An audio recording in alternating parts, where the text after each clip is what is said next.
Nationwide, Dominique Dillon, a Fox 13 Memphis anchor, sparked online reactions after appearing to briefly close her eyes during a live broadcast. The moment went viral, with many viewers defending the new mom and saying she deserves understanding while balancing her career and family. A video shared online showed Dillon sitting at the news desk with her eyes closed and her head rested in her hands as the camera focused on her during the broadcast. The clip gained widespread attention after it was shared by TV industry blog FTV Live. And by the way, that blog has been around for a very, very long time. I still go to it from time to time. Instagram post featuring the video joked that Dillon was caught sleeping on camera, drawing thousands of likes and comments, while some people questioned the moment. Many viewers quickly came to the anchor's defense. Supporters point out that Dillon recently welcomed a baby, is now caring for 2 young children while working demanding early morning television shifts, as reported by the New York Post. Many commenters said the exhaustion that comes with being a new parent can be difficult to manage. Some viewers shifted the criticism toward the production crew, saying the team should not have returned the camera to Dillon if she was not ready. Others in the television industry said tired moments are common among anchors who work long morning schedules. One broadcaster shared that they had also fallen asleep during commercial breaks, while others said early morning news shifts can be especially challenging for journalists. Dillon recently became the weekend anchor for Fox 13 Memphis Saturday and Sunday broadcast while continuing her weekday reporting duties for Good Morning Memphis. So usually, I'll say that in a minute here. She joined the station in 2019 after working as a reporter for KTAL in Texarkana. That is Texas and Arkansas. Mixed together. She was in my state a little bit. That was cool. It's still unclear whether Dillon actually fell asleep during the broadcast or was simply resting her eyes for a brief moment. Now, I'm gonna let y'all know something, right?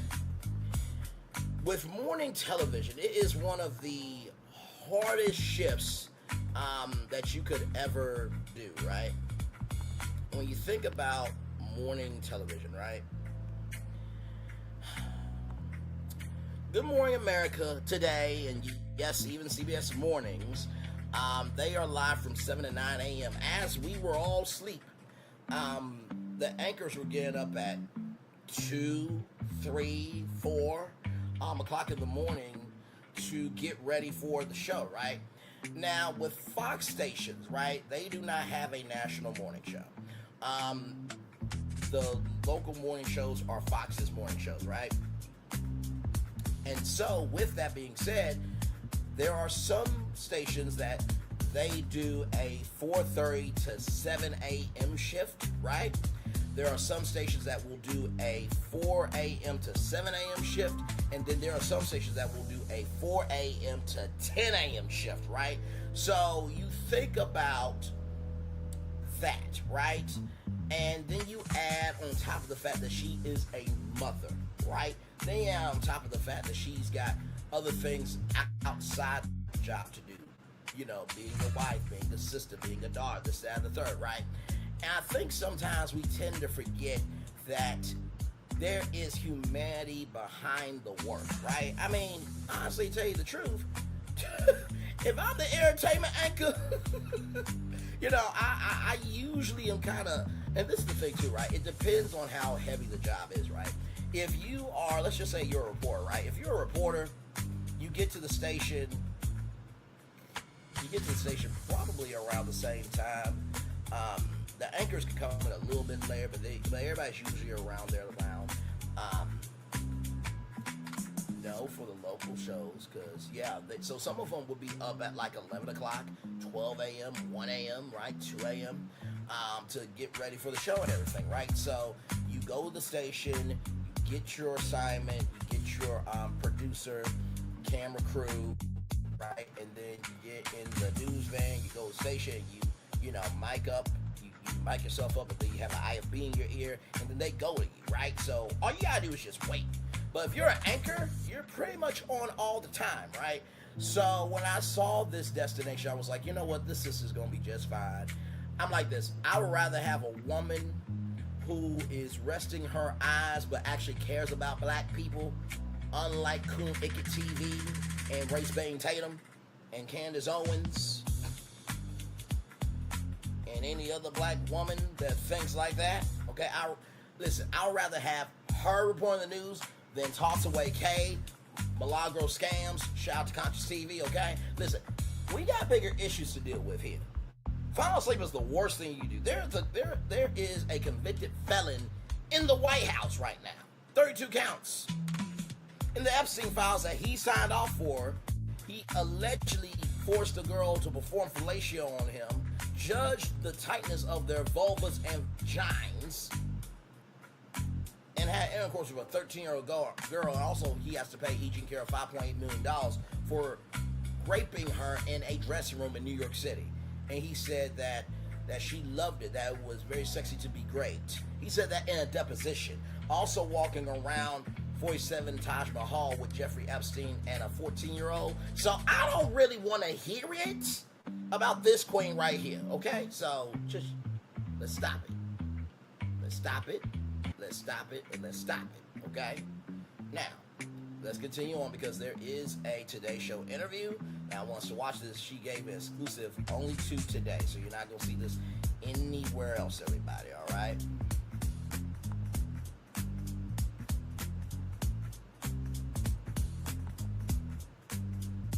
Yeah, I was right. Shout out to Big Zo TV.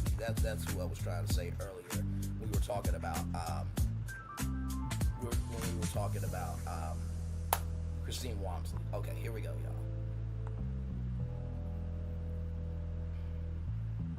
7:39 with a moment that is going viral, and it's one that a lot of parents and early morning TV hosts can relate to. Oh, yes. All right, so take a look at this. Morning news anchor in Memphis briefly dozes off during a live broadcast. A viewer capturing that video and then, of course, posting it online as well. Well, Dominique Dillon is very much awake for us here in Studio 1A. We're going to talk First of all, can we talk about the face card?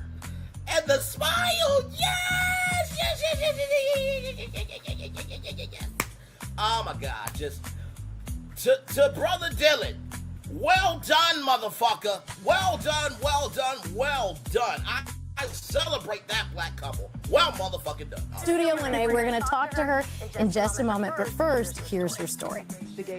As someone who delivers the news every day, And now we're continuing coverage. Dominique Dillon never expected to have her own headline-making moment.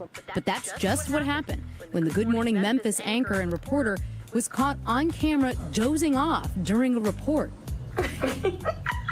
Video of the moment quickly going viral. Sleeping Beauty over here. Her co-anchor having some fun. Kind of makes you want to take a nap. Wait a minute, you know what I would have done as a co-anchor? Let me tell you, that sunshine snap is making me want to take a nap. Oh wait, there's nap in the word snaps. Oh my God. By the way, everybody, listen, I got this blanket of enjoy your nap. And I got this for you. Oh my God. I would have had fun with it. But you know what? That brother did very, very cutesy, very mindfully, very demure. Wasn't napping? There was something in my eye, obviously. People online quickly jumping to Dominique's defense, posting, "Excellence can be exhausting." A local news meteorologist adding, "I've been there and I get it." I love it when our own people with sense, understanding, and a give a fuck energy can be about it. Other viewers noting Dominique is a mom of... Look at the babies! Oh my goodness! Oh, they're so cute. Okay, let's continue on before I start crying. Two young girls who only returned from maternity leave in April, writing, "She has a little one at the house, so her nights are different right now." Another commenting, "All mamas can relate." The California native got her start in news in 2017, working in Texas and Louisiana before moving to Memphis 2 years later. Now, she's taking her sleepy moment in stride, sharing this photo with her co-anchor and smiling on the anchor desk the next morning with this quote, "Every morning you have two choices. Continue to sleep with your dreams or wake up and chase them." Well, she's here and she's chasing those dreams. She's wide awake. You had a good night's sleep. We're so happy to have you. I think this story just really hit home with so many parents, so many people. You've seen all the support, but we need the backstory, Dominique. We need to understand what happened, because you're used to waking up at 1:30. So what happened? Okay, so the night before, my husband, he worked at Double at BNSF Railway. I have a 2-year-old. I have an 8-month-old. And I was trying to get them down to sleep at 8 o'clock, but my 8-month-old, she wasn't having it. She's fighting, she's teething? Yeah, she was teething. She was teething, and I just couldn't console her. I gave her some teething medicine, and nothing was working. Next thing you know, it's 10:30, 11 o'clock before I can actually get her down to sleep. Then all I have is a couple of hours of rest before I have to be up in the morning and be at work. At what point in that video did you realize, I'm asleep on live TV? When my meteorologist, Brenda Bowes, whispered my name from across the room. Yeah. I mean, but where's the control room in this moment? They're there, but they didn't think I was sleeping. They thought I was simply looking down at my tablet. Yeah, because who falls asleep in 1 minute sitting up in front of cameras? How long did you think you were asleep before she whispered your name, just out of curiosity? As soon as she saw me pop up, like you guys did, she was like, "Stop." And then I opened my eyes and it was cutting to the next shot, and I was like, oh my goodness, I can't believe this just happened to me. I am Did mortified. Your soul leave your body? I was pinching myself under the desk like, this has to be a nightmare. Yes. Like one of those work nightmares. Yes. Because it's not my life right now. But then you saw the reaction, and it's overwhelmingly supportive, positive. I mean, for people who work in news, not in news, everybody had your back in this. And as we were discussing off camera, the internet is not always a nice place. It's not always a nice place. And what I love so much about this situation is that it shows the good side of humanity. And that people understand like what I'm going through as a mother. There's so many other mothers out there and parents in general, who work hard, they show up to work, they give 100%, and then they go home, and that's like a whole nother full-time job as well, and they're giving 100% to their families. What's your message to folks who might be watching or listening, who become familiar with your story? I just want parents to know that you're doing a great job. And keep it up. And to the mothers out there, those long nights, they're worth it. Continue to show up to work, give your best, and then also come home and give your best to your children as well, because all they want is for their parents to show up and be there for them. Yes. Favorite story of the day. Thank you so much. Thanks for being here. Dominique, thank you. Your kids are going to look back on this and laugh and be happy with the sacrifices that you have made. At least that's what we tell ourselves, right? All right. By the way, she's going to come back in the third hour. Shout out to Derek over there in the corner, too. Your husband Derek made the trip. They had a nice night in the city. Got a full night's sleep. So, biggest supporter. Take a nap on the plane ride home. Oh, I took a nap coming. Miss Roker's been known to take a nap at work from time to time. Oh, absolutely. Yeah, although usually I'm the one putting people to sleep. Hey, thanks for watching. Don't forget you can catch the Today Show every morning on NBC, or take Today when you're on the go. Just follow the Today podcast on Apple Podcasts, Spotify, or wherever you listen. You know, honestly, tell you the truth, let me tell you something. Sometimes you have to be seen so you can be embraced. Sometimes you have to be seen so you can be embraced. Sometimes you have to be seen so you can be embraced. And let me tell you something. She on national TV with this. She is, in the words of Robin Roberts, make your message. Honestly, tell you the truth. Let me tell you something. If they wanted to take the third hour and give that to Dominique Dillon, and they wanted to open up Studio 6A again, to do like a live with Kelly and Regis and Kelly show, and they need a co-host, sign me up, damn it. I love her personality. I love the strength that she has. And also, too, she just seems like an around-the-way woman. You know what I mean? Like, she can go from the biggest fires to making sure to let people know that whatever they're going through that feels like a fire, it matters to them. She just, like I said, I already said Ryan Clark should go to the Today Show. Now, let me tell you something. If Good Morning America was still in Times Square, you put Braylon Lee and Dominique Dillon on GMA 5 days a week. Oh, it's the #1 morning show, motherfuckers. And CBS, don't you even think about reaching out to her. Because David Ellison and Larry Ellison and Barry White, who are connected to the president, are fucking racist. And we all ought to be surprised, still, that Nate Burleson and Gayle King still have jobs there. I'ma stand on that shit. But now, apparently, David Ellison's like, I'm not a Republican nor a Democrat, motherfucker. You at the UFC fight. You at the correspondence day. I can't hear nobody. And you also utilize the Department of the Department of Jackhammering to get through this merger. But now, you gotta wait until March. March, April, May, June, right? And it's gotta be done by June 1st. Otherwise, there's a $7 million ticket fee, a $7.7 million ticking fee every day that the merger doesn't go through, and a $7 billion breakup fee. Yeah, and then I would start looking for other work if I'm y'all. I'm just saying, because I don't think CBS News is going to be around for too much longer, because as that black correspondent said, either we're going to change the world or burn it down. Okay? All right. Hey, one person, welcome in. Glad to have you here. We are live on tour. Let's keep going here about Sister Dominique Dillon here. Shout out to Yahoo! Dominique Dillon didn't just fall asleep on live TV. She exposed a crisis befalling black mothers. Dominique Dillon, newscaster at Fox 13 Memphis, who fell asleep on air, is bringing light to the sleep deprivation crisis that black moms face. When Dominique Dillon began her workday recently as a newscaster for Fox 13 in Memphis at 2:30 a.m., she was already running on very little sleep. The wife and young mom of 2 daughters, including an 8-month-old, had been up all night attempting to get the infant to go down. So by the time she was on the air at 8:30, she started to nod off.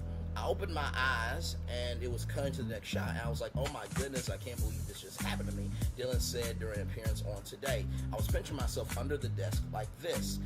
This has to be a nightmare, like one of those work nightmares. Unfortunately, it was not a stress dream.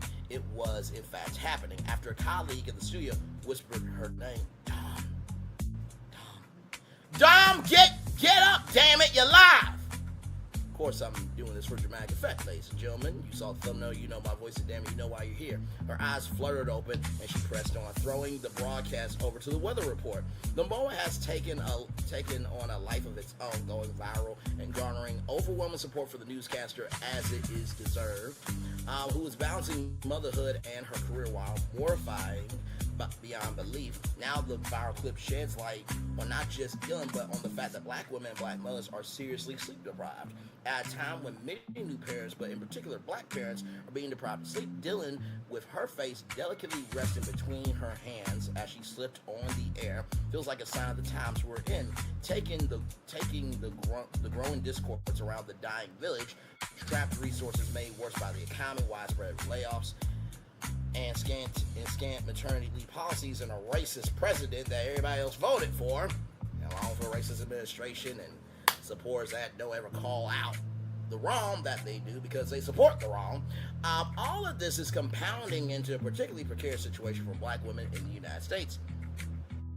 New moms are up against a lot that can disrupt their sleep, as it is from infant feeding and sleep schedules to worrying about their new child, depression, anxiety, balancing work and personal life, adjusting to life as a mom, relationship strain, and of course, the physical recovery from birth. However, according to a recent study published by the National Library of Medicine, there are a whole slew of unique challenges that new black moms can encounter throwing off their sleep. Some of these challenges include the added stress of racism, financial stress, and the fact that sleep disparities exist for black women long before they have a child. According to findings reported by the Centers for Disease Control and Prevention, roughly 43.5% of black American adults complain about not getting enough sleep, compared to 30.7% of Americans. The findings in these recent studies are consistent with previous studies, including another published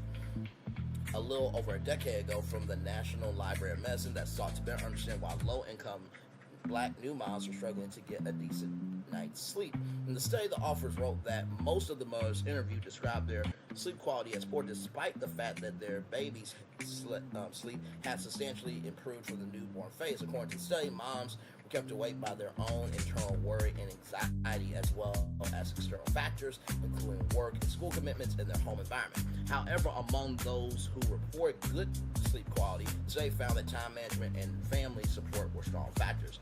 There's been a lot of talk about the loss of the village. The concept that any one family has an entire network of people supporting them as they raise their children. These reports indicate that when a new mom has the village firmly in place, she has the resources to at least keep up with her sleep better. Sleep is a fundamental pillar for optimal cognitive function, psychological processes, emotional regulation, and overall quality of life, the authors of the previous study wrote.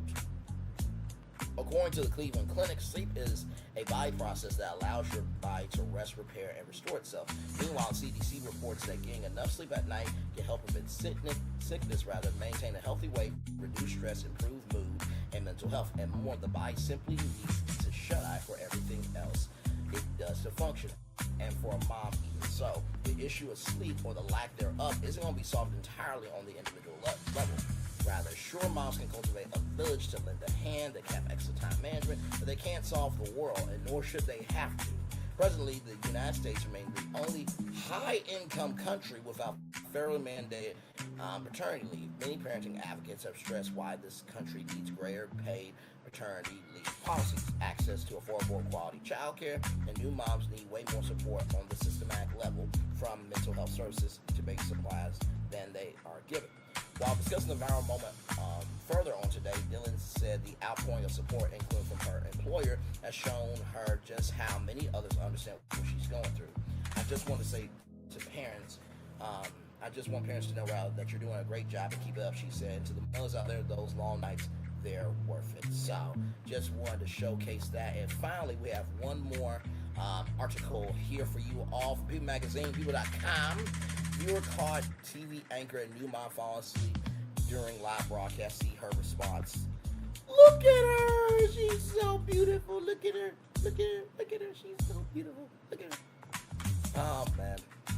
You know, one day I'll have my own Dominique Dillon. I think Dominique Lee sounds like a good name, you know, but we can't all get what we want in life. But shout out to Derek, though. We love Derek and protect Derek at all costs as well, and those beautiful girls as well. All right, let me zoom out this gorgeous black woman's face here. Yes, indeed. Dominique Dillon, a Fox 13 Memphis anchor, got caught on video falling asleep during a live broadcast. Footage of the anchor resting her head in her hands while on air on Wednesday, July 29th. Dillon, a mom of two who recently returned from maternity leave, later joked about the incident on social media. A Tennessee news anchor drew attention online after a viewer caught her falling asleep mid-broadcast on Wednesday, July 29th. An Instagram user shared a video of their television displaying Dominique Dillon, an anchor and reporter for Fox 13 Memphis, asleep during a live news broadcast. In the video, the anchor can be seen with her head down, resting in her hands and her eyes completely closed. As field reporter for the Memphis news station awaited a response from her, the person behind the camera can be heard laughing as the sounds on screen was stopped by a transition away from the two journalists. Y'all, Dominique got caught sleeping on camera. Fox 13, Good Morning Memphis. I'm hollering, the user wrote in the caption of the Wednesday post and added several laughing emojis. The user also added the hashtag napping on the job. Let's see, and said, Ernie said it must be nap time. The latter, oh yes, Ernie said it must be nap time. The latter appeared to be a reference from Dillon's colleague at Fox 13 Memphis, Ernie Freeman, who appeared to make a reference to her on-air nap on Facebook after the broadcast. Couldn't even give me a nudge. Brittany DeBose, Fox 13, had my back though. Freeman shared a selfie, he snapped with Dillon, in which she jokingly put her hands together and rested her head on them, eyes closed, as she was napping. Now that the big show is over, it's time for Dominique Dillon to catch another nap alongside the selfie and jokingly added the hashtag stay whoa. Very good. Very good. Very good. Very good. He also quipped in a separate comment, in Dominique Dillon's defense, there was no snoring, so there's that. Dillon later reposting his ribbing on Facebook. Couldn't even give me a nudge, but said that another colleague, Brittany DeBose, had my back though. The Good Morning Memphis anchor also shared a Good Night Memphis post, and the next morning, once again, she posted fun at the fact that she was caught napping on air, alongside a photo of herself in her typical anchor seat. She quoted Arnold Schwarzenegger, "Every morning you have two choices: continue to sleep with your dreams or wake up and chase them. Wise words from my former governor," she wrote of the quote. Good morning. Many others jumped to the defense of the Memphis anchor, who first joined the station as a reporter in October 2019, according to the Fox 13 website. After the video of her on-air nap started gaining traction on social media. I said, nothing like a fine black woman. Yes, indeed. Amen. Praise him. Hallelujah. Several fellow anchors shared that they relate to her exhaustion, while others point out that Dillon may be dealing with long nights, as she recently welcomed the baby and has another little one at home. She announced her return after a 4-month maternity leave on Facebook on April 1st. As news anchor, I fell into sleep before commercial breaks too. WJCL 22 News anchor Corey Howard commented, "But I don't think it ever made the air." 11 Alive Savannah Levins, meanwhile, wrote, "I reserve judgment until I know how many days and double shifts in a row she worked." At least, she's reserving judgment.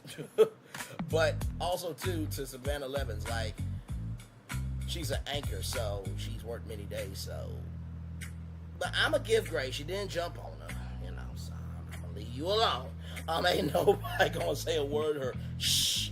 Another user commented on the video, "She's resting her eyes and her boss better not say a dead gum word to her. She's a new mama and Memphis is okay with closing her eyes. We good. She has 2 small children." Another person echo showed her some grace. People has reached out to Dillon for comments. So I think that this is just a huge blessing for her, as she's about to go to a lot of places. And GMA, I would get her. Because CBS Mornings ain't gonna know what to do with somebody that brilliant, and the Today Show, they need somebody with some soul. So she could, potentially join the Today Show. I think that this would definitely place her to be at least a correspondent at ABC, NBC. No, I'm not counting CBS. We're not gonna place her in that hellhole. Okay, all right, moving on.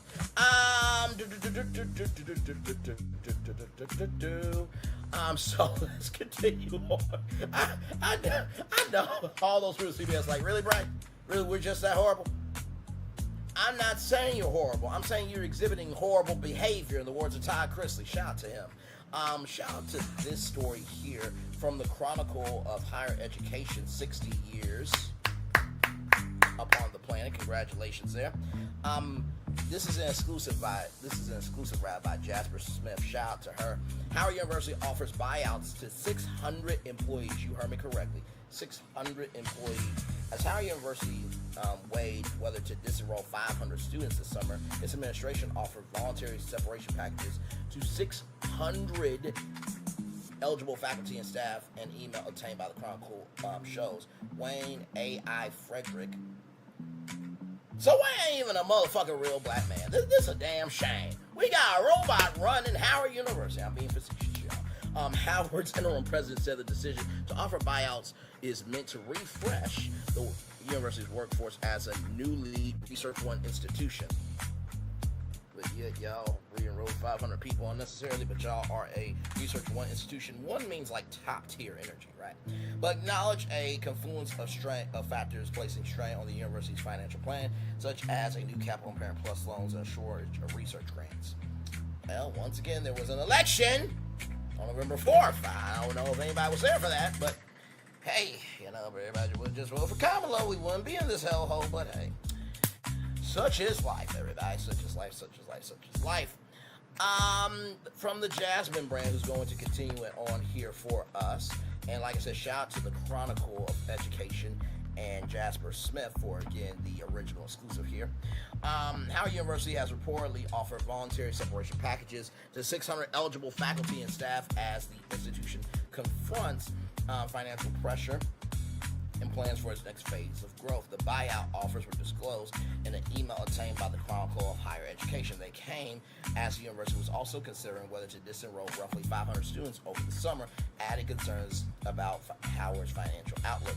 Interim President Wayne A.I. Frederick said the voluntary separation plan is intended to refresh Howard's workforce following its elevation to Research One status, a designation recognizing institutions with the highest levels of research activity. Frederick also points to several challenges affecting the university's long-term planning. Those pressures include a new federal cap on student plus loans, which many families use to cover college costs and shortage of research grants.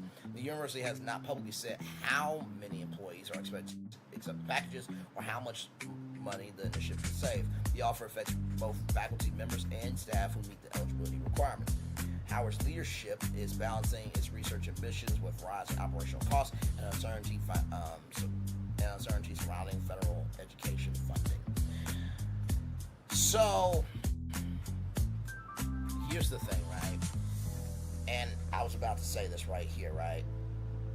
I don't think people understand this administration has cut grants, funding, student loan programs, or anything they consider DEI. This is affecting black students by colleges. Howard isn't the only school struggling. Howard is being attacked first because DC and Kamala Harris graduated there.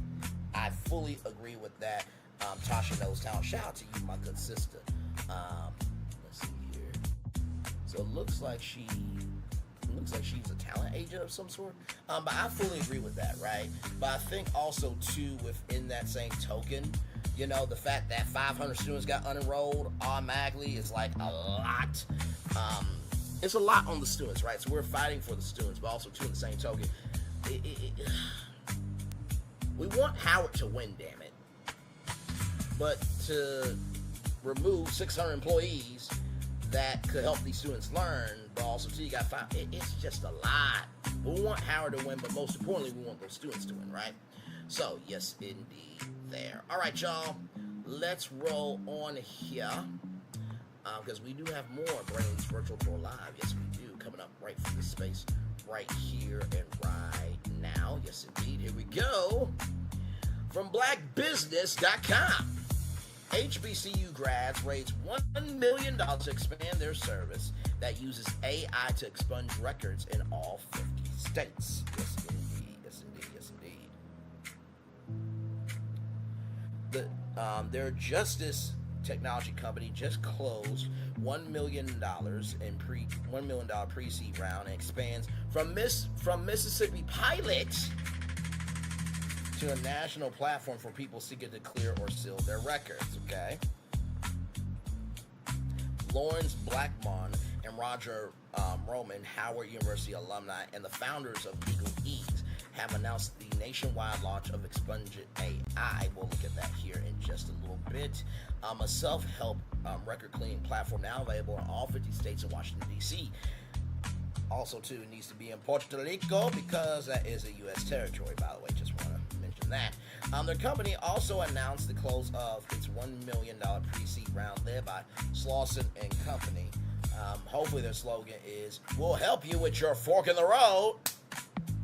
Hashtag cut off your Slauson, Johnny Carson, The Tonight Show. You know what? Moving on. Y'all can't have no fun with me. Good damn. With participation, I'm messing with y'all. With participation from Techstars, Silicon Valley Social Venture Fund, and NFA Mississippi. Let's keep going. More than 70 million Americans, roughly 1 in 3 adults, have an arrest or conviction record. Millions may be eligible for some form of record relief, but they never complete the process. The gap is not demand, it is confusion, cost, and paperwork. Expungementai was built to close that gap and it follows Legal Ease's Mississippi pilot, where the company tested its first record cleaning tools with users and community partners from across the state. Those learnings became the foundation for a national platform that helps people understand possible record cleaning pathways, generate self-help document packets where available, and move forward with clear next steps. Mississippi showed us the size of the problem and the opportunity to build something that people could actually use, said Lawrence Blackmon, co-founder of Legal Ease, attorney and Mississippi State Representative. Wow, Mississippi got black people representing them. That's crazy. We got a whole Nolan Wells investigation. That's interesting. That's suspicious. That's weird. Shout out to Cardi B. People are not blocked because they do not care. They are blocked because the process is confusing, expensive, and hard to access. Expungementai gives them a place to begin. Expungementai guides users through a plain English screening built for people who may not know what's on their record, whether old arrest matters, or whether a conviction may be sealable, or paperwork is required, or where to file. At its core, it is a national record cleaning engine built on state-specific rules, court routes, and timing requirements, exclusions, terminology, and document paths. The platform does not treat every state the same. It evaluates each user's answers against jurisdiction-specific pathways and only offers a paid self-help packet when the system identifies a support route. When a record cleaning path is available, users can generate a self-help document packet for a flat $50. When more information is needed, when a waiting period has not passed, or when a pay packet is not appropriate, Expungementai provides guidance instead of a charge. Legal ease exists to make non-complex legal issues easier to solve, said Roger. Most people do not need more complexity. They need a clear starting point, understandable tools, and affordable way to take the next step. Expungementai is our first national product, and it sets the foundation for what comes next. Expungementai includes guided screening, state-specific pathways, saved results, filing checklists, and a personal briefcase where users can return to their packets, reminders, and next steps. It also includes Wilma!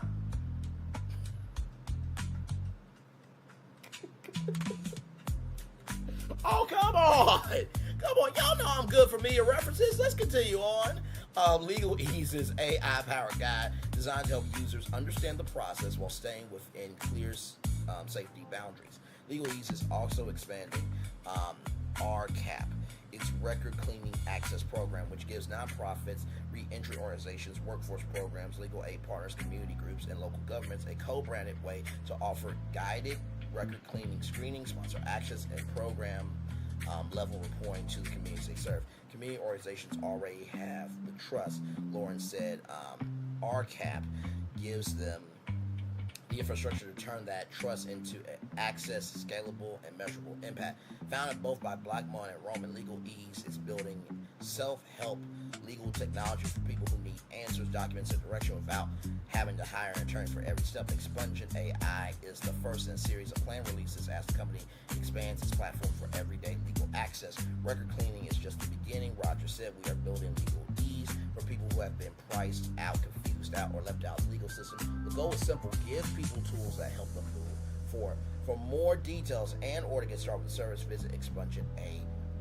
About Legal Ease is a justice technology company building self-help tools that help people solve non-complex legal issues confidently and affordably. Its flagship product, Expungementai, helps users understand possible record cleaning pathways, generate self-help packets where available, and follow guided next steps. Legal Ease also operates RCAP, the Record Cleaning Access Program, a partner-facing platform that helps organizations expand access to record cleaning support. Legal Ease is not a law firm and does not provide legal advice.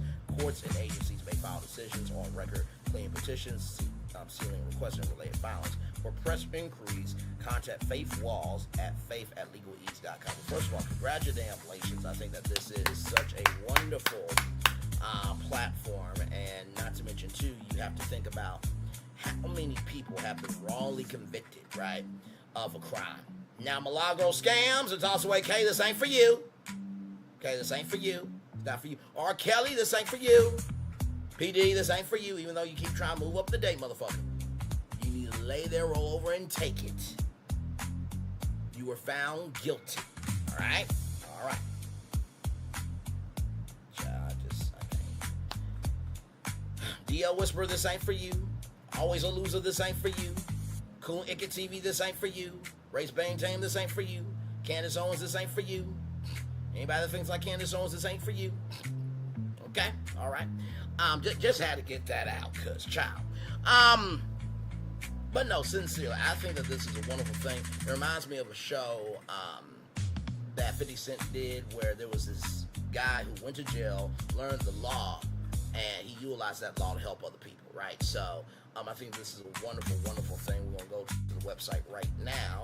Shout out to the one person here. Thank you for being here. I appreciate this. I appreciate you being here. So here is Expungementai right here. So this is the website. So you can check your record for free, right? And then, if it can be clear, you can just pay $50. So here it is here. Right? Start privately, no account required to join, filing steps in court, know what to file, where to file, what fees or waivers may apply, and $50 when your packet is ready. So right here, right, you get an eligibility check. So you go through 8 questions there. Check to see if your record may qualify. Get your court-ready packet. 3 legal steps, no maze. This is absolutely incredible. And look at this, $50 per case. $50 per case, right? Because not everybody has the money for an attorney. So and not to mention doing all 50 states, including DC. So these two brothers right here, right? These two brothers right here are doing way more than Coon Ticket TV and his Waste of Life supporters. Okay, these 2 black men said, hey, that some people are wrong, that we want to right the wrongs, while Coon Ticket TV is supporting white boys who may have deleted a black person.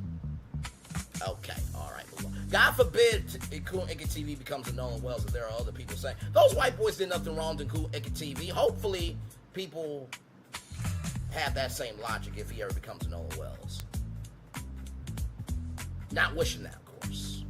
Nor on his kids, his wife, if he has kids, or if he has a wife. Like I said, I pray for the kids and the wife, because be with that piece of shit bastard every day, my God. But moving on. Like I said, I'm going to drop the link in the chat below, so that way you guys can get that intel there. I'm sure that there are people that you know that could definitely use that service. So shout out to Expungementai. All right? Yes, indeed. Shout out to them. All right. Now, y'all, this next story, I knew it. That this story right here was not going to... I just knew that these glasses were going to come back, right? So here we go. From the Los Angeles Times, pervert glasses. Backlash against Meta's smart glasses grows. Okay, here we go. By Queenie Wong. Shout out to her. Meta wants its smart glasses to be a big hit, but the high-tech specs have also turned into a liability, as some are calling it the gadget pervert glasses. Okay? Social media giant dominates the market for smart glasses, which allows people to capture photos and videos, listen to music, take phone calls, and ask questions to an artificial intelligence system. Some people are using the glasses, which look like a pair of regular spectacles, to record people without their knowledge and publishing the videos on social media. Like that wasn't going to happen, right? The users secretly videotape and share what happens when they try to pick up women. Now a growing number of people are worried they could be covertly recorded at the gym or even during sex. Okay? Now... I'm only laughing at this because I'm just like, Kanye West did the On Up Awards, and so knowing how much of a freak he is, yeah, let me get 20 of those Meta glasses, huh? But for real though, seriously, I think that these glasses, while they have good intentions, in the wrong hands, they could lead to bad things, right? But that's with anything. But also, too, there are people who, record at the gym, and they are just disgusting individuals, and that's being kind.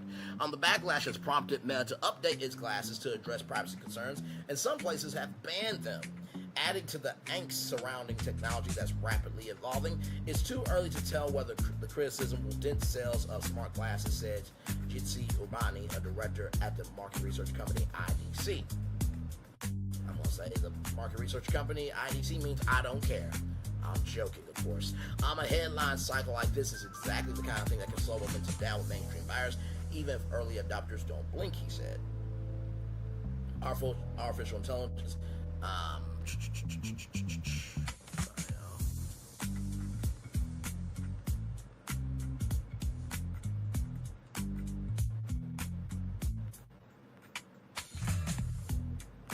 Go back up.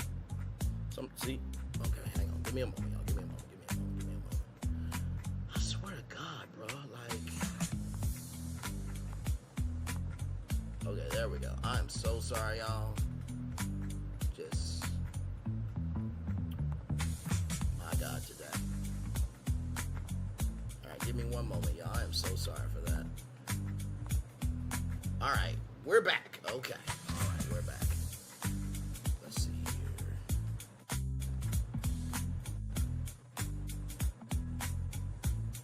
Okay, right here. A headline cycle like this is exactly the kind of thing that could slow momentum down with mainstream buyers, rather even if early adopters don't blink, he said.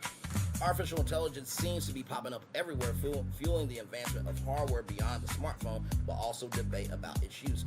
We are at a very sensitive time for the tech industry in terms of trying to really preserve that positive consumer sentiment that's taking a bit of a hit due to AI, and it's absolutely applicable to smart glasses, said Jason Bourne, a technology analyst at eMarketer. Okay, not related to Jason Bourne in no shape, form, or fashion. Gabby Luisa was standing outside a dance club in Arizona earlier this summer when a man wearing glasses threw out a pickup line. "Did I just run into my future wife?" he asked. She politely let him know that she wasn't interested and moved on with her evening.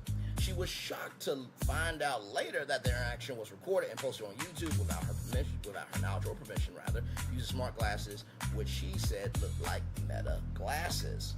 It's really weird to monetize off people, and they're not even aware that they're being recorded, she said in an interview. Meta sells smart glasses online at major retailers like LensCrafters and Best Buy. Prices range roughly from $224 to $800. You heard me correctly. Which, by the way, I will say this is cheaper than the Apple Vision Pro, which I think is like, what, $3,000, $4,000, but still. The company has been opening new Meta Lab stores in Los Angeles and other cities, and has teamed up with Ray-Ban, Oakley, and well-known celebrities like Kylie Jenner and Jeannie from the popular K-pop group Blackpink to sell them. Meta made up approximately 69% of the smart glasses in the first quarter this year, according to IDC. That quarter, the global market value of certain types of smart glasses more than tripled from a year earlier. While Meta's glasses have a flashing white light on the frame to notify people that they're being recorded, some users have been hiding or disabling the light by hiring people to drill into their eyewear so they can record in stealth mode. Concern about the glasses has exploded as more videos of interactions with people who don't know they're being recorded go viral on social media. On Instagram, some videos depict people being approached in malls and grocery stores and on college campuses and sidewalks. While the videos are portrayed as jokes, some people filmed don't appear to know that they're being recorded and sometimes seem uncomfortable telling strangers to leave them alone or stop harassing them. The outcry has spread beyond social media, with comedian Jimmy Kimmel calling the Meta devices pervert glasses on national television, and Single Lord telling concert goers that smart glasses are not sexy. A spokesperson for Meta said people using its AI glasses because they are generally helpful for tasks such as listening to music, live translation, or hands-free calls. Meta last month updated smart glasses so cameras get disabled if they've been tampered with. Meta plans to strengthen these protections as the glasses become more capable. The people who use them and those around them need to trust them. That's why we built in privacy into our AI glasses from the ground up. Statement. Now, of course, Mark Zuckerberg is upset that, oh my God, I'm so fucking wealthy, I have white privilege and da-da-da-da, but my glasses are getting called pervert glasses. Instagram, which is owned by Meta. By the way, if you don't know what Meta is Facebook. Okay, they switched from Facebook to Meta. Meta doesn't really have that much social capital like Facebook. Okay, so listen. Instagram, which is owned by Facebook, okay, has been disabling accounts and taking down some of these pick-up and prank videos for violating the platform's rules against harassment and bullying. Tech giants such as Apple, Google, Samsung, and Snap working on or planning to release high-tech eyewear. Analysts say consumer adoption could grow, but they too will have to navigate privacy concerns surrounding smart glasses. In April, the American Civil Liberties Union and more than 70 organizations sent a letter to Meta, Facebook, urging the company to commit to not releasing any facial recognition features in smart glasses and elsewhere, knowing it poses a serious threat to privacy and civil liberties. The spokesperson said no final decision has been made, that Meta will approach the rollout of any new feature thoughtfully and transparently. Smart glasses have faced public backlash before, rather. More than a decade ago, early adopters of Google Glass encountered criticism if they used the $1,500 pair of smart glasses in socially unacceptable ways, such as secretly recording people or staring off into space while they browse websites. They're nicknamed glass holes. Y'all, I just report on what's going on, okay? Snapchat, which unveiled more powerful $2,195 more dollars augmented reality glasses this year. Sold glasses that record video in bright yellow vending machines in 2016, but the product flopped and they were called spectacles. The revolt brewing against smart glasses have made some users more wary about where they're wearing the gadget and potential awkward encounters.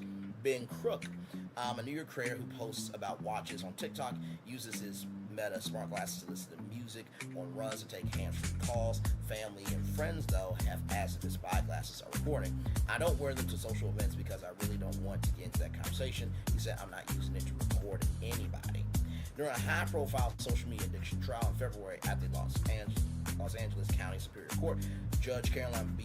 Connell warned people in the courtroom to take off any smart glasses, raising concerns that the jury could be identified. Use of recording devices, including phones, isn't generally allowed in courtrooms. Last year, the University of San Francisco issued a safety advisory about a man wearing Meta Ray-Ban sunglasses who was approaching women with unwanted comments and inappropriate dating questions. That man I have been trying to post pickup videos on social media platforms, the notice said. Businesses are making their own calls about smart glasses. The .5 Cafe in Seattle, which has banned Google Glass in the past, has banned Meta glasses from its diner and dive bar. Leave your Meta spy band. Ray-Ban's like, that's not who we are. We are Ray-Ban, not Spy-Ban. But very well done with the wordplay. Very well done, very well done, very well done. The .5 Cafe, yes indeed. Display at home. They're officially Ray-Ban. Oh my God. I love the internet. From all of our restaurants, we serve privacy, not side-eye surveillance. The 2025 Instagram post from the business states the restaurant does also not allow people to talk on their phones inside. I think that's good, but also too, like, sometimes, what if it's a parent that, has a kid? You know what I mean? Like, they gotta be able to contact the kid and stuff, but that is their restaurant, but I also understand what they mean of just enjoy the environment, right? Meanwhile, people are finding new ways to figure out whether others nearby are wearing smart glasses. Yves Jean Rund created an app to alert people smart glasses could be nearby after learning about people being recorded without their knowledge. Released in February, the app has roughly 110,000 downloads on Android, most of the users in the United States and Canada, he said. Users who have downloaded his app include a strip club owner, a Buddhist monk, and parents. So a strip club owner, a monk, and parents walk into a bar and say, hey, are you recording? Yeah, I'm recording. I'm recording to reach people with the word of religion. I'm recording to make sure my kids are okay. Hey, I'm just here to record some good jiggling. I'm sorry. That's what they said in the Oracle. What you want me to do? Listen, it's a social problem that we encounter. Jean Rude said that we don't value privacy and that we feel entitled to use others for our entertainment or our private gain, and technology amplifies that. Jean Renal, who lives in Germany, has used this app, Nearby Glasses, and received an alert about smart glasses on a train, though he couldn't figure out who was wearing them. So that is that there. Shout out to Keenan Wong for this story. You know, I am not surprised by this. I knew that this was going to really be something big. And like I said, here's the thing, technology is not bad, right? We just talked about Dominique Dillon 2 destinations ago and the positivity of social media, right? But there's a camera on my laptop. There's a camera on my phone. You walk down the street, there are cameras watching the crosswalk, right? There's cameras, you know, when you go into your workplace. So Big Brother's always watching. So to have your eyes not be your eyes, it just feels creepy, odd, and just ugh to me. You know what I mean? In the words of Jimmy Fallon, like L. You know what I mean? But that's just my take on that. In addition to that, everybody, Samsung is coming out with some smart glasses with Warby Parker, so shout out to them. Here we go. Samsung's smart glasses have this important privacy feature. Shout out to GSM Arena. A great platform if you want to know anything about the world of GSM. Now, GSM is different than CDMA. CDMA is Verizon, AT&T, but GSM is like T-Mobile or other mobile operators. Mobile virtual network operators? That's what it is. Mobile virtual network operators. Yep, MVO. Mobile virtual network operator is a wireless service that leases network capacity from major carriers, reselling mobile plans under their own brand. They offer lower costs and often no contracts, but during peak times, their data speeds might be slower than those of the main carriers. Thank you very much. So a mobile virtual network operator. So that's what GSM Arena is all about. And this came out July 28, 2026, but it's very important. During its Unpacked event earlier this month, Samsung unveiled its new AI smart glasses powered by Android XR. We're already gone eyes on with them. Don't miss our detailed article. Now it's being revealed that the glasses will come with an important privacy feature whenever they do finally go on sale. And of course, it's related to the camera.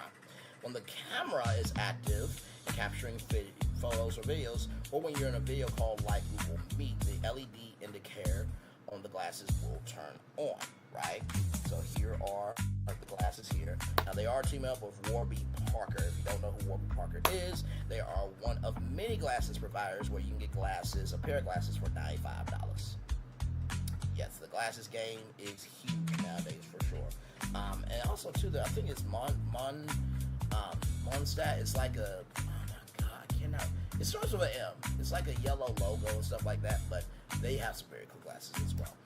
This indicator is visible both to the wearer and to anyone else around them, so people will know that the glasses are recording. If you try to block the LED indicator with a sticker or something like that, the glasses will detect the obstruction and disable the camera entirely.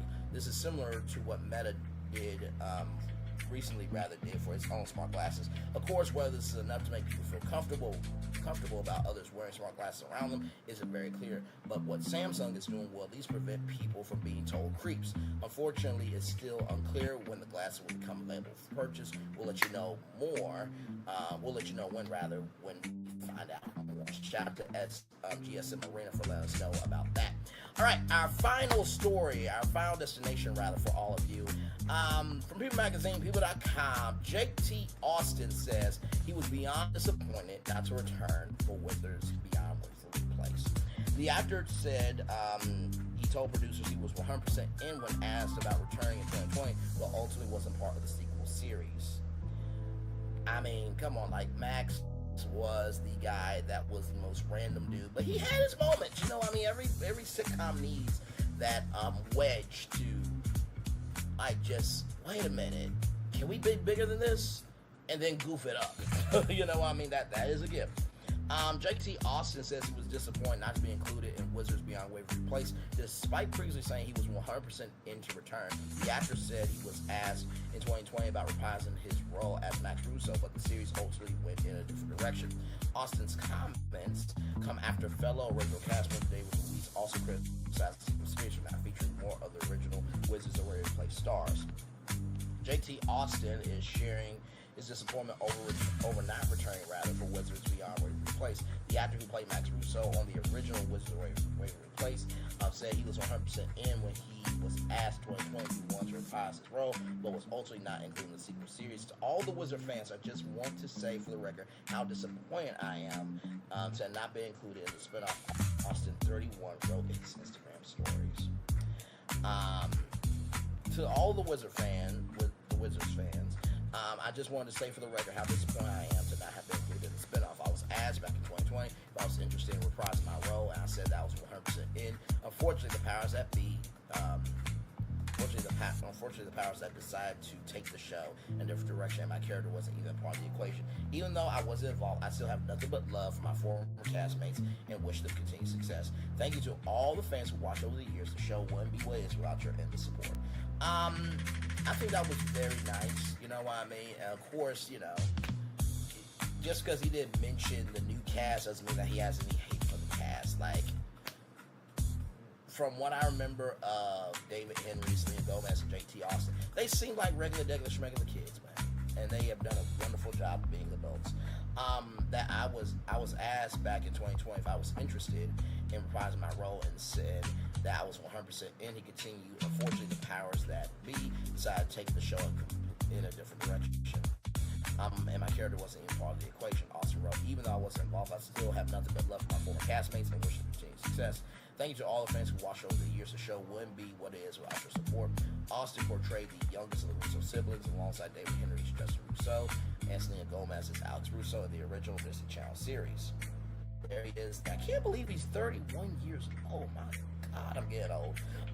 His comments came after the Wizards Beyond Waverly Place concluded with his 4-part finale, which premiered on August 4th and August 5th on Disney Plus. The sequel series, which debuted in October 2024, follows Justin as he lives a normal life with his wife Giada and their sons Roman and Milo until Alex unexpectedly brings Billy, a wizard in training, to his doorstep, hoping Justin will mentor the team. The revival serves as a continuation of Wizards of Waverly Place, which aired for 4 seasons from 2007 to 2012. The original series also spawned Wizards of Waverly Place the movie and The Wizards Return, Alex vs. Alex in 2013. Selena Gomez, 34, was among the original Wizards of Waverly Place stars who returned for the sequel series, prizing her role as Alex in the 4-part finale. She also stepped behind the camera to direct the first episode of the show's final chapter. Austin wasn't the only original cast member to publicly express disappointment about the sequel series.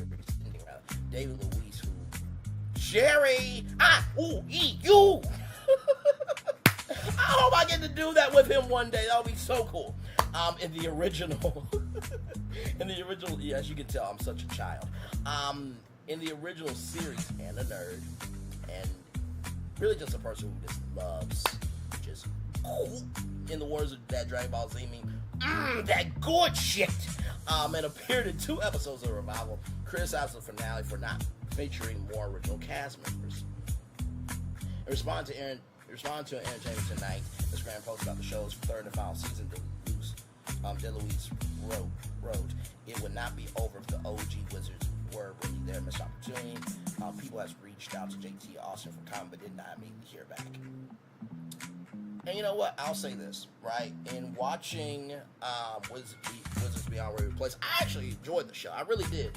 I love the fact that Justin Russo, you know, he lost his powers, but somehow he gains them back after some very good detective work by the kids and Billy. I'm not going to spoil it for you.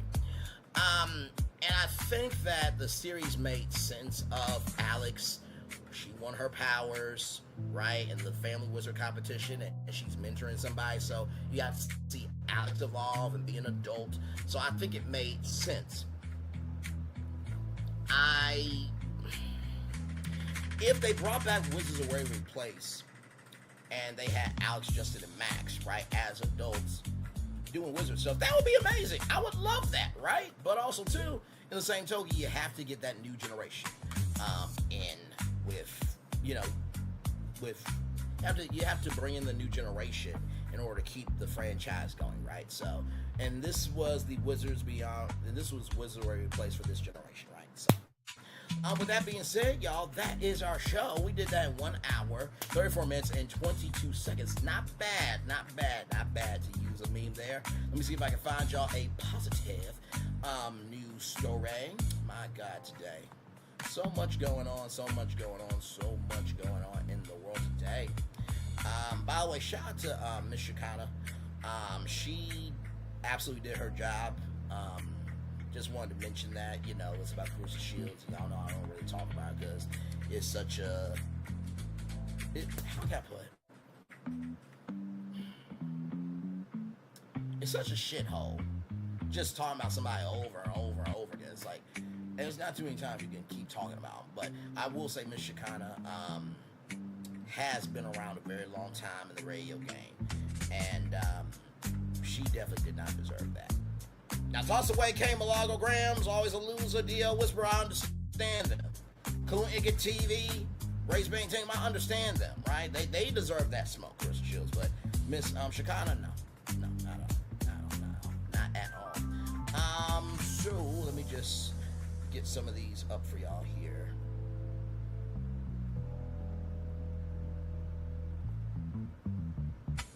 Just a couple of positive news stories here. This one is sad.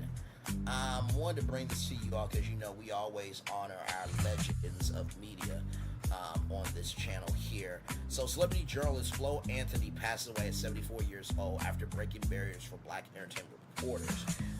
Anthony passed away on August 6th, according to Jack Harris, biographer for her husband, former heavyweight champion Michael Spinks. The couple had been together since 1987. The Howard University graduate began writing for the Philadelphia Sun before becoming the first African-American reporter in the New York Post Page 6 department. She later became the first African-American celebrity columnist for the National Examiner. Her syndicated column, Blow with the Flow column, appeared in the New York Amsterdam News for more than 2 decades and was published by several other outlets.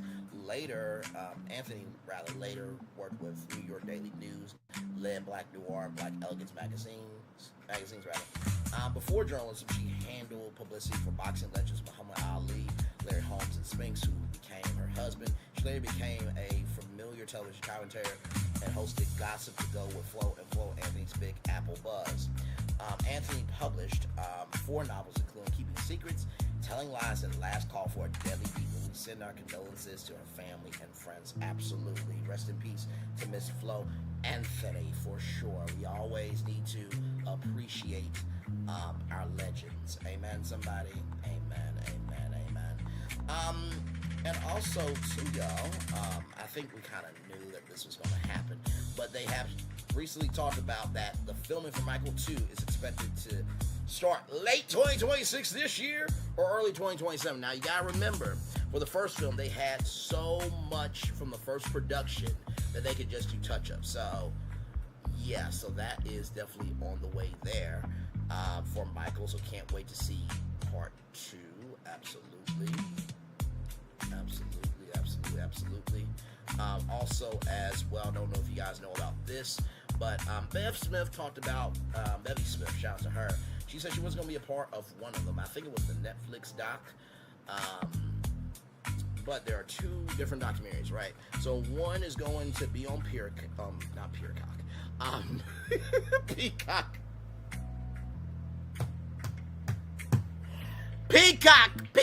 Peacock, okay? One source claimed Peacock's project is being spearheaded by Suzanne Bass, Wendy's longtime executive producer on the Wendy Williams Show. The insider alleged Bass initially planned to involve Wendy in the documentary, but claimed the television personality is too ill to participate. But we just saw her out for her birthday with her niece Alex Finney, who has been doing a great job of defending Auntie Wendy. However, another source familiar with the project disputed that account, telling the outlet Wendy was never expected to appear in the documentary. Neither Peacock nor Netflix commented on the report, right? So that is happening there. So we don't know which one is going to come out because at the middle of the day, there's a lot of clearances that need to be made for that. And then finally, y'all, this is a damn shame. And I know what y'all are saying. Well, Bray, you bring us positive news stories.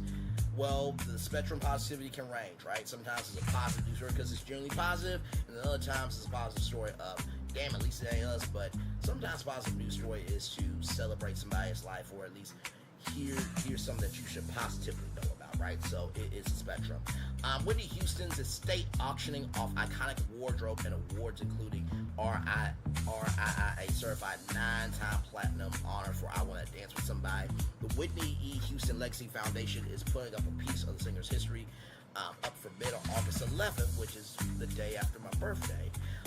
The foundation is teaming up with Julian's Auction to sell a collection of items pulled straight out of Houston's personal iron castle. Every dollar raised go back to the foundation. Highlights include the main dress she wore at the 1988 American Music Awards, a red Versace leather outfit from the 1999 or the 1999 shout out to Prince. VH1 Divas concert, torn war pieces from Burberry and Dolce & Gabbana. A MCM luggage set, a Bobby Mackey jacket, and Richard Everett portrait that once hung in her office, and her 9-time platinum award for I Want to Dance with Somebody. Julian Auction's co-founder, Barn Nolan, called it a powerful celebration of Whitney's extraordinary life, artistry, and lasting impact, and that each of them tells a story. The foundation's president, Pat Houston, the foundation's president and executive of Houston State, which, by the way, is not liked by everybody. That's a fact. Don't get mad at me. Know that this marks the second year working with Julian, saying their global reach has been fantastic. That this year's lineup includes some great super one-of-a-kind memorabilia. Select pieces will be previewed on August 8th at the Foundation's Legacy of Love Gala the day before, which would have been Whitney Houston's 63rd birthday. So her birthday's on August 9th, my birthday's on August 10th. And this is all I said. A Whitney Houston museum should be a thing, end of story. That's it. Like, why are we selling this stuff? Like, why? So, anyway, I'm going to turn on my camera now because we've done the whole show for an hour. Yes, we have. What a show, what a show, what a show, what a show, what a show, what a show, what a show. We're going to take a little bit of a commercial break, and we'll be back more right after these words, everybody. And roll it.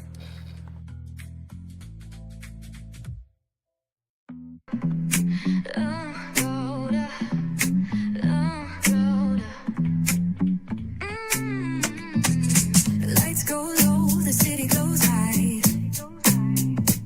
Stories untold under moonlit skies. Braille only got the vibe, got the flow for the culture. Yeah, you already know. Turn it up, lean back, feel the breeze. Late night truths drifting through the trees.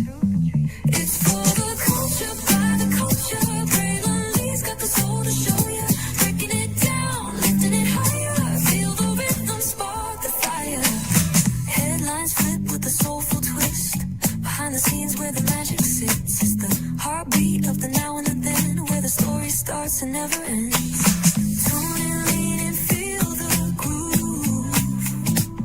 Every moment, a vibe you can't lose.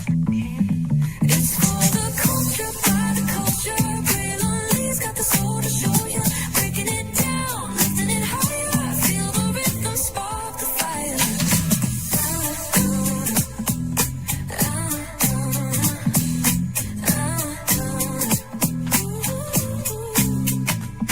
Hear the whispers in the city's hum. Echoes of stories where we're from. A beat, a step, a voice so clear. The pulse of us, it's all right here. We got soul, we got flavor. Every moment is a savior. Every experience is an overcomer. Turn it up, feel the glow, let the rhythm flow. Spotlight shining, we in the zone. This is the place where the culture's grown. Stories untold, now they're coming alive. Braille Lee got the vibe tonight. One thing to know and two things for sure. Higher is waiting and lower is available. But either way, we gotta go on tour. It's Braille Lee's virtual tour, where the culture makes its move. Feel the love, feel the truth. This is us, this is you. From the unknown, the unembraced and more. This show, this brand and the possibilities of what can be is all here for you. I'm just a kid from the rock, trying to be a rock for people, trying to make it best they can to become. Being over's a creator of power to lift up all of us, not just a selective few. For the culture, by the culture, here we be. Braille Lee, bringing life to your screen. Feel the soul, feel the truth. We're free, trust and believe. It's entertainment news done away with. Braille Lee, spotlight.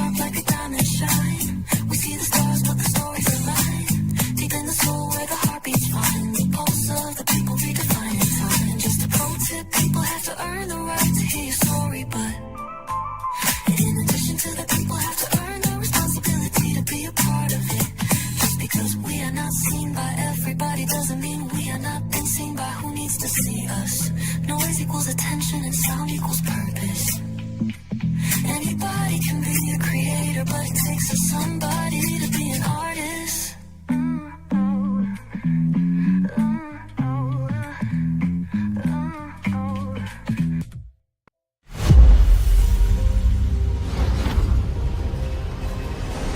Beyond this gate, find gardens green and epic worlds to fill your dreams.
There's really no secret about our approach.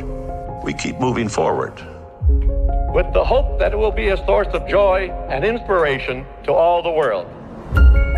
In Disney's 102-year history, there have been many defining moments and countless achievements. Today, we celebrate another thrilling moment, the creation of a spectacular new Disney theme park resort coming to Abu Dhabi.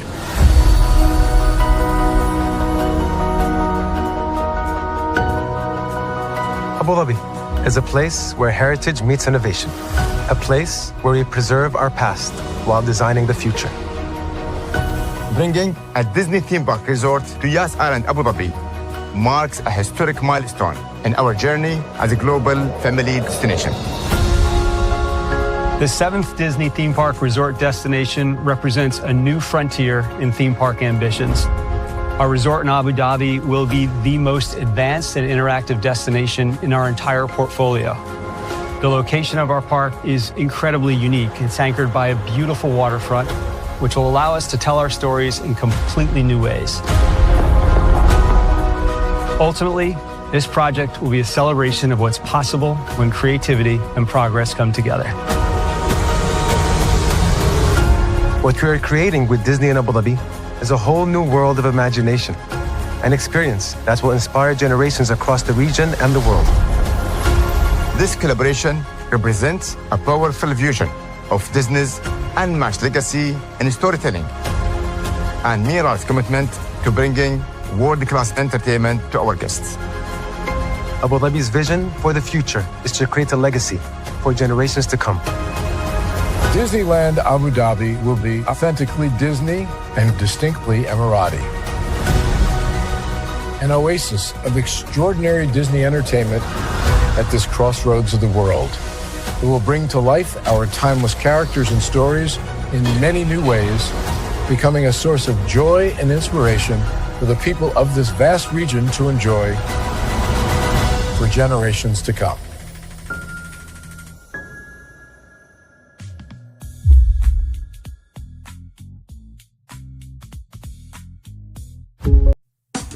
Caesar. Just look at him. Politician. General. Author. Ruler. Man.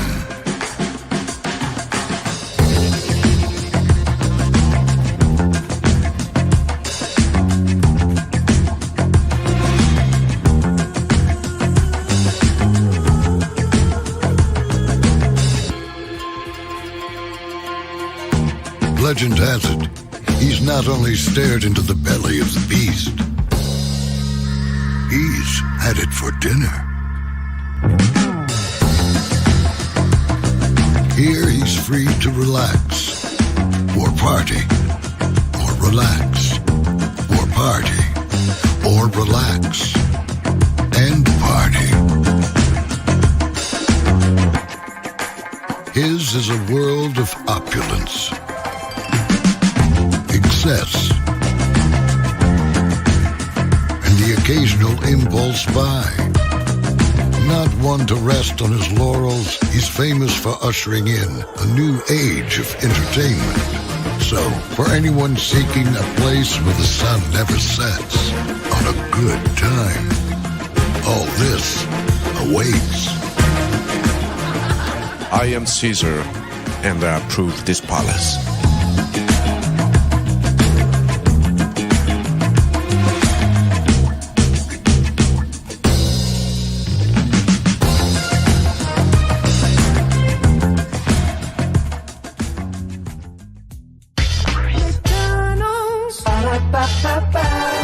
I'm loving it.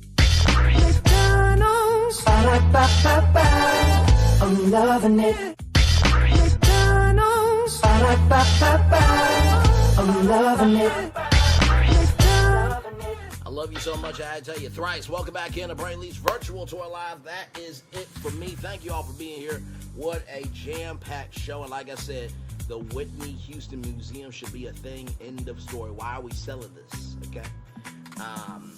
Like I said, a great show this morning. Tonight, I'm going to try to figure out what to talk about. I know that sounds crazy, but yes, I do actually think about what I want to talk about because it's something that I actually want to talk about. I don't have to wait for something to arise. I want to be a content creator, which that is idiotic logic. If you ever hear anybody say that, get from around them, okay? They ain't a real content creator. But sincerely, I'm trying to decide between a Disney Live or doing a virtual tour house tour. Maybe even a jumper crawl. We'll see. Because there's something that's out here that Phil Florentin want me to break down. I don't know if I want to or not, but I kind of have a feeling about where this could go. So we'll talk about that a little bit later on 6 o'clock tonight. And then, of course, like I said, tomorrow, Cheat Hab review. We'll talk about that. Sunday, everybody will be reviewing the final episode of Heart and Hustle Houston. That will be done. Then Monday will be my birthday, of course, a road review. So nothing but content coming out of this channel. per usual. One love, much love, all love. I feel love and send it right back to you. Bye, everybody. Have a great weekend. Bye-bye. I thought I should tell you they've been talking about you. Yeah, they've been talking about you. They've been talking about the fact that they've done everything they could to stop you and everything they could to block you, but you still win. They've been talking about the fact that they have undermined your success and they have tried to sabotage your seasons, but you keep winning. They've been talking about the fact that even though they don't like each other, they get together to try to kill you, but you keep winning. They've been talking about the fact that you were voted least likely to succeed, but like cream, you keep rising to the top. They've been talking about how they tried to burn your world down, but like the phoenix, you rose from the ashes. They've been talking about you, and you know what they say? Oh, she's just lucky. He's just lucky. But no, you ain't lucky. You're anointed. You got something on you. You got favor on you. You got power on you. You were born to win. Now they can call it luck, but it's grace. They can call it luck, but it's favor. But whatever they call it, it doesn't matter, because you know what God calls you? Do you know what God calls you? A winner. I thought I should tell you they've been talking about you. Yeah, they've been talking about you. They've been talking about the fact that they've done everything they could to stop you and everything they could to block you, but you still win. They've been talking about the fact that they have undermined your success and they have tried to sabotage your seasons, but you keep winning. They've been talking about the fact that even though they don't like each other, they get together to try to kill you, but you keep winning. They've been talking about the fact that you were voted least likely to succeed, but like cream, you keep rising to the top. They've been talking about how they tried to burn your world down, but like the phoenix, you rose from the ashes. They've been talking about you, and you know what they say? Oh, she's just lucky. He's just lucky. But no, you ain't lucky. You're anointed. You got something on you. You got favor on you. You got power on you. You were born to win. Now they can call it luck, but it's grace. They can call it luck, but it's favor. But whatever they call it, it doesn't matter, because you know what God calls you? Do you know what God calls you? A winner. I thought I should tell you they've been talking about you. Yeah, they've been talking about you. They've been talking about the fact that they've done everything they could to stop you and everything they could to block you, but you still win. They've been talking about the fact that they have undermined your success and they have tried to sabotage your seasons, but you keep winning. They've been talking about the fact that even though they don't like each other, they get together to try to kill you, but you keep winning. They've been talking about the fact that you were voted least likely to succeed, but like cream, you keep rising to the top. They've been talking about how they tried to burn your world down, but like the phoenix, you rose from the ashes. They've been talking about you, and you know what they say? Oh, she's just lucky. He's just lucky. But no, you ain't lucky. You're anointed. You got something on you. You got favor on you. You got power on you. You were born to win. Now they can call it luck, but it's grace. They can call it luck, but it's favor. But whatever they call it, it doesn't matter, because you know what God calls you? Do you know what God calls you? A winner.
Come with me if you want to live a more delicious life. Oh, maybe we should get in the van. In this world, we don't get to control much. Past, male pattern baldness. Leggies. Got one right now. The urge to puff that bubble wrap. But there is one thing we do get to choose every single day. What we eat. Welcome to the Sonic Department of Research and Deliciousment. We have everything you want, didn't know you wanted, and some things you didn't know were possible. Because we believe if you're not having fun, you're not living free. So come on, let's live a little. Prepare for a journey beyond imagination, beyond belief, beyond anything you've experienced before. Universal Epic Universe, a new theme park where you'll step through extraordinary portals to 5 immersive worlds. Prepare for a cosmic voyage of discovery, an isle of fire-breathing excitement, a shadowy world of monsters and mystery, new wonders in the wizarding world, and a new way to play. Plus the splendor of a magnificent resort hotel overlooking the park. It's all new excitement at Universal Orlando Resort. A week's worth of vacation thrills with 4 amazing theme parks, a variety of spectacular themed hotels, and incredible dining and entertainment. It's all at Universal Orlando Resort, where you'll find new adventures every day. Explore the astonishing worlds of Universal Epic Universe at Universal Orlando Resort. Because here's the thing, a good streamer can find other content. Because here's the thing, a good streamer can find other content. Because here's the thing, a good streamer can find other content. Because here's the thing, a good streamer can find other content. Because I've been moving on my own accord, covering Black culture. There is more to life. I heard that, friend. Braylon, shout out to Braylon. Make sure y'all go follow Braylon in case y'all haven't. I love your content. I have been moving on my own accord, covering Black culture. There is more to life. I heard that, friend. Braylon, shout out to Braylon. Make sure y'all go follow Braylon in case y'all haven't. I love your content. I have been moving on my own accord, covering Black culture. There is more to life. I heard that, friend. Braylon, shout out to Braylon. Make sure y'all go follow Braylon in case y'all haven't. I love your content. Child, Braylon been over there doing his thing, minding his GD business, staying out of trouble, trying to get the folks some positive stuff to talk about. Besides lying all the damn time. Child, Braylon been over there doing his thing, minding his GD business, staying out of trouble, trying to get the folks some positive stuff to talk about. Besides lying all the damn time. Child, Braylon been over there doing his thing, minding his GD business, staying out of trouble, trying to get the folks some positive stuff to talk about. Besides lying all the damn time. Child, Braylon been over there doing his thing, minding his GD business, staying out of trouble, trying to get the folks some positive stuff to talk about. Besides lying all the damn time.